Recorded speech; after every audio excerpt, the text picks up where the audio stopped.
बिस्मिल्लाहिर्रहमानिर्रहीम। पाकिस्तान के सब ख़वातीन व हज़रात को पाकिस्तान तहरीक इंसाफ के सेंट्रल ऑफिस इस्लामाबाद से अस्सलाम वालेकुम।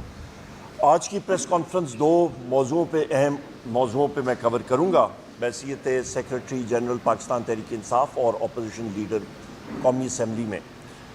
ख़वातीन व हज़रात, सबसे पहले इस प्रेस कॉन्फ्रेंस का मकसद अपने मीडिया के ख़वातीन व हज़रात को मैं बताना चाहता हूँ कि जो इस वक्त बाई इलेक्शंस 21 अप्रैल को होने जा रहे हैं, तो उस पे जो प्री पोल रिगिंग का बाज़ार इस वक्त हुकूमत पंजाब और फेडरल हुकूमत ने गर्म किया हुआ है, उस पर मैं रोशनी डालूँगा।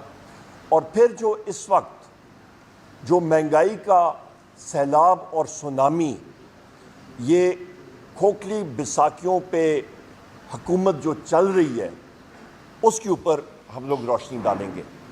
सबसे पहले आपको मैं बताता चलूं कि एक हल्का मैं लेता हूं और उसके बारे में मैं आपको डिटेल बताता हूं, और यही चीज़ बाकी हल्कों में भी इसी तरह की हो रही है पंजाब के, जहां के पाकिस्तान तहरीक इंसाफ के कैंडिडेट्स इस वक्त इलेक्शन लड़ रहे हैं सुन्नी इत्तेहाद काउंसिल के टिकट्स पे। मैं आपको जनाब वाला PP 36 पे यहाँ पे अहमद चट्ठा साहब के भाई फयाज चट्ठा साहब इस वक्त इलेक्शन लड़ रहे हैं, हमारे वो उम्मीदवार हैं। ये सीट PP 36 अहमद चट्ठा साहब ने 38,000 से ज़्यादा की लीड से जीती थी, और क्योंकि वो कौमी असम्बली में मेंबर बन के उन्होंने ओथ ले लिया, हलफ ले लिया, विकेट हुई और इलेक्शन वहाँ पे चल रहा है। इस वक्त हो क्या रहा है कि अहमद चट्ठा साहब और फयाज चट्ठा साहब के घर के इर्द गिर्द पंजाब पुलिस ने आके प्रिजन वैन्स भी लगाई थी 2 दिन पहले, रेत के वहाँ पे डंप की, रोड्स ब्लॉक की। अहमद चट्ठा साहब को उन्होंने जाने नहीं दिया अदालतों में। फयाज चट्ठा साहब के वो पीछे पड़ी हुई है पंजाब पुलिस। और एक जगह है वहाँ पे अलीपुर, वहाँ पे उन्होंने रैली के लिए अप्लाई किया, रैली नहीं निकालने दे रहे हैं। 3 दिन के लिए उन्होंने सब कुछ बंद किया हुआ था उनके हल्के में। PTI के लोगों को टारगेट कर रहे हैं, ज़दोकोब कर रहे हैं। 250 से ज़्यादा तहरीक इंसाफ के हमायत याफ्ता या उनके वर्कर सपोर्टर्स हमारे, उनकी मोटरसाइकिल उन्होंने ज़ब्त कर ली पुलिस ने।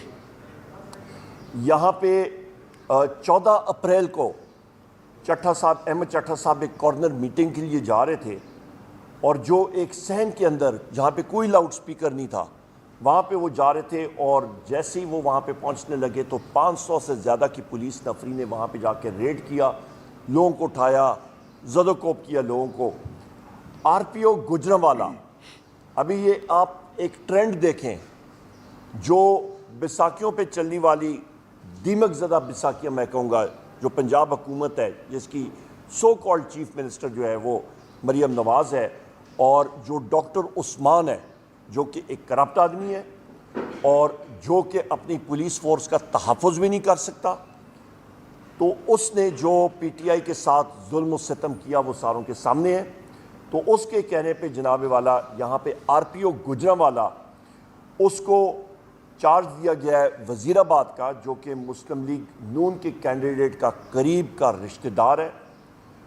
DG anti corruption Suhail Zafar Chattha है, जो कि हमारे कैंडिडेट के मुखालिफ का, उम्मीदवार के मुखालिफ का एक करीबी रिश्तेदार है।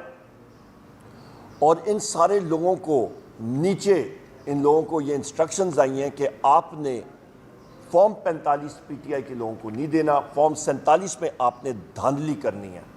तो ख़वातीन व हज़रात, मैं यही बात एक बार फिर दोहराना चाहता हूँ कि आवाम की आवाज़ है पाकिस्तान तहरीक इंसाफ और वज़ीर आज़म इमरान खान, और यहाँ पे ये करप्ट तरीन इंतज़ामिया, जिनकी कोई मॉरल बैकिंग ही नहीं है, जिनके पास हुकूमत की पजीराई नहीं है, वो अपने हथकंडे इस्तेमाल करके ये सारी चीज़ें गुजरांवाला शहर में और इस हलके में कर रहे हैं। और यही चीज़ बाकी पंजाब के हलकों में रिपीट होती जा रही है।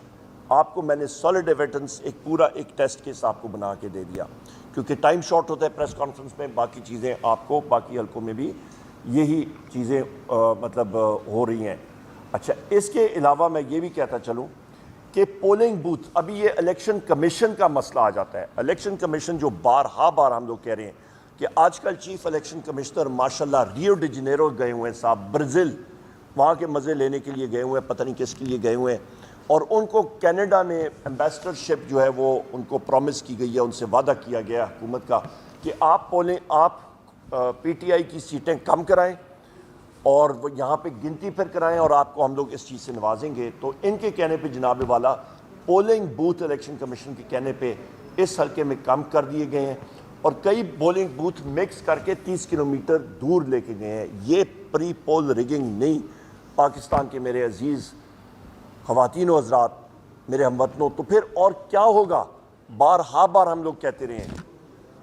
یہ ہو گئی ایک بات، اس کو ہم لوگ شدید الفاظ میں کنڈیم کرتے ہیں اور ہم لوگ پہلے سے کہتے ہیں کہ ہوش کے ناخن لیں۔ پاکستان اس طرح کی پری پول ریگنگ ان الیکشن میں برداشت نہیں کر سکتا۔ صاف شفاف الیکشن کرائیں، عوام کی آواز سنیں اور اس پہ لبیک کہیں۔ پھر آ جاتے ہیں جناب والا آج کی خوشخبری، کورٹس نے ہمارے 3 کینڈیڈیٹس کو الحمدللہ واپس ریسٹور کیا ہے۔